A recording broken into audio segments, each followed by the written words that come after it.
আমার সৌভাগ্য যে আমি আজকে হাবিকে কবরে শুয়ে দিতে পেরেছি।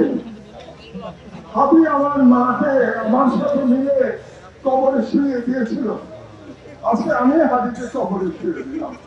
পরম মমতায় হাদিকে নিজ হাতে কবরে শুইয়ে দিলেন আমার দেশ সম্পাদক মাহমুদুর রহমান। ঢাকা বিশ্ববিদ্যালয়ের কেন্দ্রীয় জামে মসজিদের জাতীয় কবি কাজী নজরুল ইসলামের কবরের দক্ষিণে হাদির কবর খোঁড়া হয়েছিল আজ সকালেই। মানিক মিয়া অ্যাভিনিউতে বেলা 2:30টায় হাদির জানাজায় শরিক হন মাহমুদুর রহমান আমজনতার সাথে। জানাজা শেষে সোজা ঢাকা বিশ্ববিদ্যালয় কেন্দ্রীয় জামে মসজিদের পাশে চলে যান। ঢাকা বিশ্ববিদ্যালয়ের ভিসি ডক্টর নিয়াজ আহমেদের সঙ্গে হাদির লাশের অপেক্ষায় ছিলেন মাহমুদুর রহমান। বেলা 3:15টায় হাদির লাশ পৌঁছানোর পর আবেগ ধরে রাখতে পারলেন না। কেউ কিছু বুঝে ওঠার আগে হঠাৎ কবরে নেমে গেলেন মাহমুদুর রহমান। সাথে ডাকসু ভিপি সাদেক কায়েম, এনসিপির হাসনাত আবদুল্লাহ সহ আরও কয়েকজন জুলাই যোদ্ধা। পরম মমতায় হাদির লাশ নিজ হাতে নামালেন কবরে। ধরাধরি করে সাদা কাফনে মোড়ানো লাশ নামানো হলো কবরে। বাঁশ ও চাটাই দিয়ে ঢেকে দেয়া হলো লাশ। তারপর দোয়া পড়তে পড়তে মাটি দেয়া হলো। হাদির সহযোদ্ধা জুলাই আন্দোলনের শরিকদের সবার চোখে তখন অশ্রু। চোখ মুছতে মুছতে কবর থেকে উপরে উঠে এলেন মাহমুদুর রহমান। দোয়া পড়তে পড়তে কবরে মাটি দিলেন।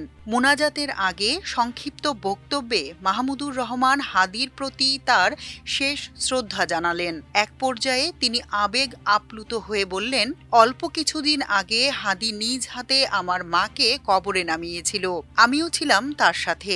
সেদিন কল্পনাও করিনি এই হাদির লাশ আজ আমাকে নিজ হাতে কবরে নামাতে হবে।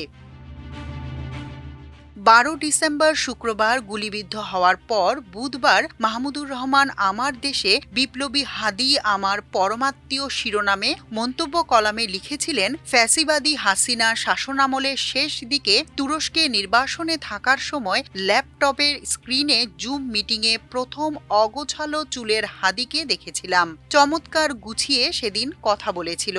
তখন আমি চরম অন্ধকার সময়েও দেশের ভবিষ্যৎ নিয়ে আশাবাদী হয়েছিলাম। মনে হয়েছিল ভারতীয় সাংস্কৃতিক আগ্রাসন মোকাবেলায় এমন টগবগে তরুণী তো দরকার। জুলাই বিপ্লবে হাসিনা পালিয়ে গেলে দেশে ফিরে বিমানবন্দরে হাদিকে প্রথম সরাসরি দেখি। মাত্র 1 বছরের মধ্যে এত অল্প সময়ে কিভাবে সে যে আমার এত আপন হয়ে গেল টেরই পাইনি। গত জুলাই মাসের 6 তারিখে জুরাইন কবরস্থানে আমি আর হাদি মিলেই আমার মাকে চিরবিদায় দিয়ে কবরে শুইয়ে দিয়ে এসেছিলাম। হাদি আমার জীবনের সঙ্গে জড়িয়ে গেছে টেরই পাইনি। 1 বছরের বেশি সময় ধরে হাদিকে কাছ থেকে শ্রদ্ধাপূর্ণ বিস্ময়ের সঙ্গে দেখেছি। এই যুগে এমন নির্লোভ ছেলে হয় আমার জানা ছিল না। বিদ্রোহী কবি কাজী নজরুল ইসলামের কবরের সঙ্গে মাহমুদুর রহমানের আবেগ জড়িত বহু আগে থেকেই। 29 আগস্ট 1976 জাতীয় কবির মৃত্যুদিনও সেখানে উপস্থিত ছিলেন মাহমুদুর রহমান। সে সময় বুয়েটের ছাত্র ছিলেন তিনি।